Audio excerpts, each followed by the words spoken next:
I lost a bet to Bayern now, so for my videos for this week, I have to say Mia San Mia.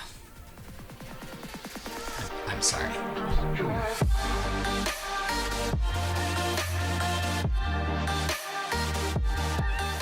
What's going on, everybody? Welcome back to JJD TV. I'm your host, Josh, and today's a bit of an interesting episode because I'm sad. And I know we lost the game to Augsburg, so I was sad for that too. But I'm pretty bummed out because I really wanted to win the game today. And we obviously played Bayern in the Supercup at the Allianz Arena, and we lost 3-2. And it just bummed me out. There's a lot of talking points that I want to get into, so I'm not gonna drag this on. I'm just gonna get right into it.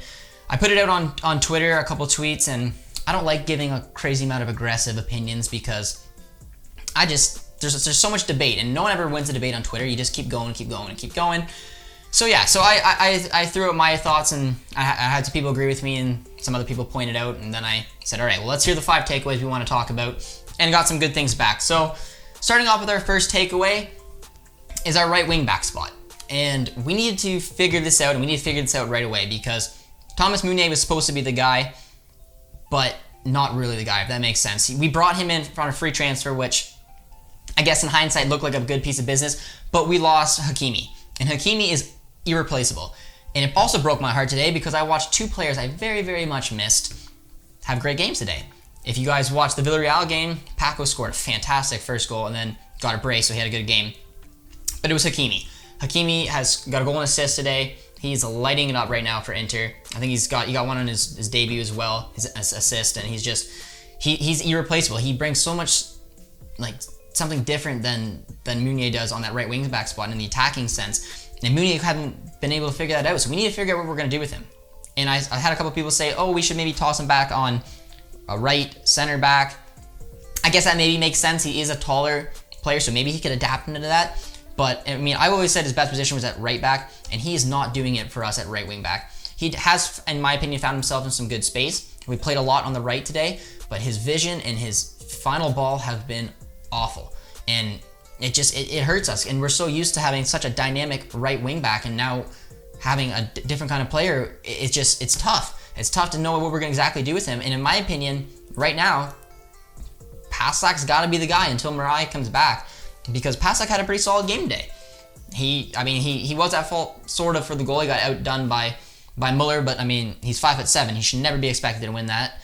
That's a Kanji's ball all day. So I don't blame him for that. Kanji should have had a little more defensive awareness and potentially picked up Muller. But Pasak was energetic all game, and he switched over to the right at the end, and I'm hoping that's where we're probably going to see him going forward because he offers a lot much. So it's going to be a lot of question marks for Meunier going forward, but that's my first takeaway. Taking a look at the second takeaway was the balance of the game. And it took me by surprise because I thought we came out pretty strong. I thought we came out and had the ball a lot more than I thought we were going to. And we passed it around and looked pretty decent. And then Bayern took over and just dominated the game and scored 2 goals. And I thought the game was over. I was like, holy. Because you know how dangerous these games can be. If they can be 6-5, 4-0. If we're looking at a trend, it's going to be a 3-0 win from the last 4 games we played them. But all of a sudden, a breakdown on Bayern, we got a goal and we got back into it. And then, in my opinion, we took over.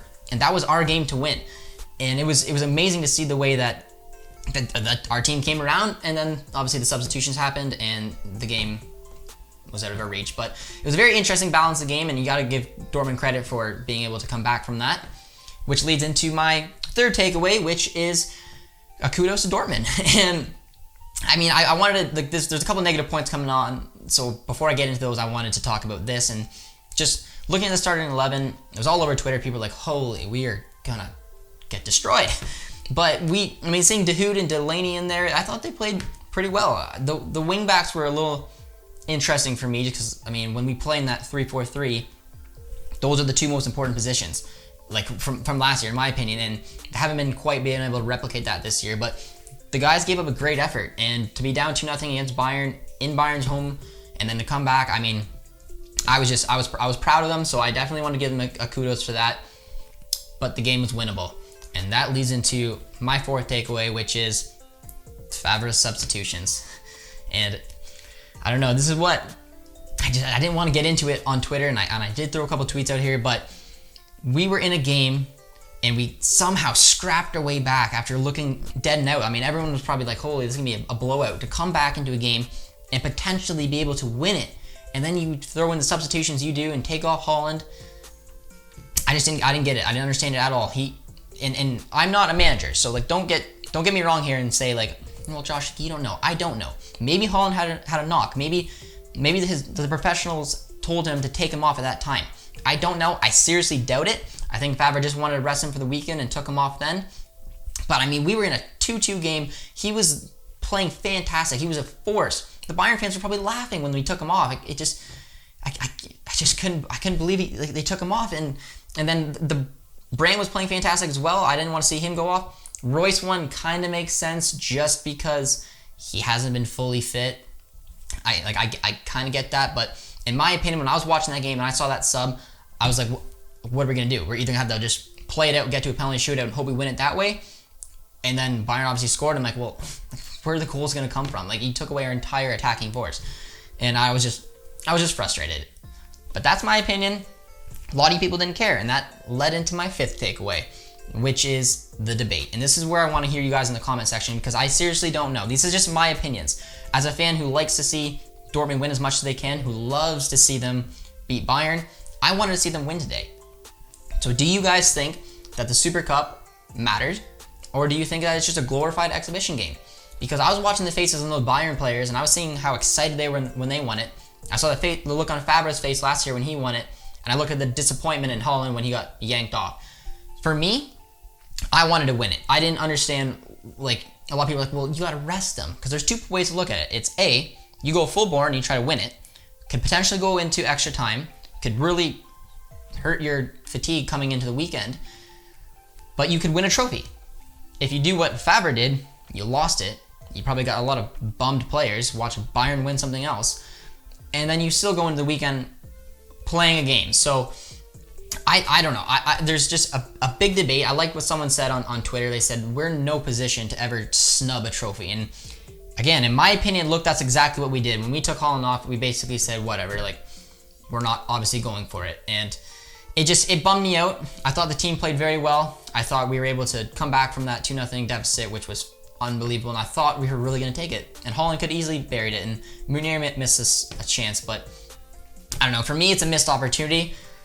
I am going to try to stay positive because I'm hoping we can learn from it. We can keep going. We can take it into the result on the weekend because we're going to need a big one. And I'm not someone who thinks that you should fire Fabre after this. This is ridiculous if people think that. I'm not going to do what Barcelona did and fire Valverde after a Super Cup loss. That's not how it works. I don't think he deserves to be fired. I want to see Fabre finish up the year, see how we do, and then the board can make their decision from there. Saying that, I think today was a huge missed opportunity, and I think he was off, and I always backed Fabre, but I think today he got it wrong. So those are my 5 takeaways, guys. I'd love to hear what you guys think about it. I know there's going to be a lot of controversy because it is a very good debate. I like the Super Cup. I love any chance to win a trophy. Some people really don't care, and that's fine. So let's hear it in the comment section what you guys think. I hope you guys enjoyed the video, and if you're new around here, be sure to like, comment, subscribe, and we'll see you guys next time.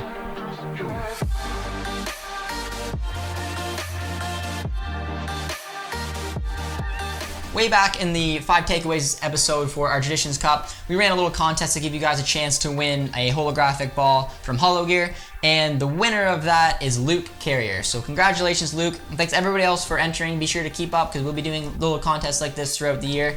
And congratulations, we'll reach out to you.